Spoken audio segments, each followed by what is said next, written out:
পৃথিবীতে আমরা যে গরমে অনুভব করি, এই গরমের তীব্রতা এটা কিন্তু জাহান্নামের ভাব। বুখারীর হাদিস দ্বারা এসেছে, হাদিস দ্বারা প্রমাণিত যে জাহান্নামকে আল্লাহ তাআলা বছরে দুইটা ভাব ছাড়ার সুযোগ দিয়েছেন। জাহান্নামের দুইটা ডিপার্টমেন্ট আছে, দুইটা বিভাগ আছে, একটা জামহারির ঠান্ডা আর একটা নার হলো আগুন। আগুন এবং ঠান্ডা উভয় ডিপার্টমেন্ট থেকে বছরে দুইবার ভাব ছাড়া হয়। এই ভাবটাই আল্লাহ পৃথিবীতে এক এক জায়গায় এক এক সময় বন্টন করে দেন। ঠান্ডা এবং গরম আমরা অনুভব করি।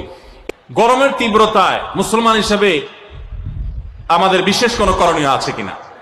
দেখুন, প্রচন্ড গরমের দাবদাহ চলছে, তাই না?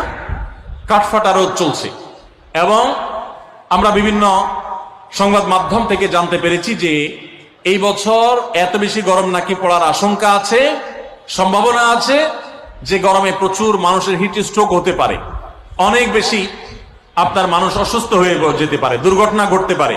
গত বছর হজে রেকর্ড সংখ্যক মানুষ হিট স্ট্রোক, এবং আমরা হজে ছিলাম, সাইফুল্লাহ ভাই ছিলেন, এত গরম এত কষ্ট, মনে হয় জান বের হয়ে যাবে। তো এরকম পরিস্থিতিতে একজন মুসলিম হিসাবে আমাদের কিছু করণীয় আছে কিনা?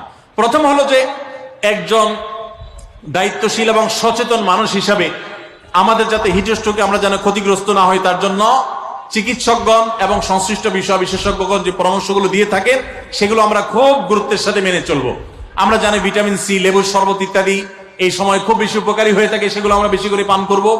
ইহুদিদের যে সমস্ত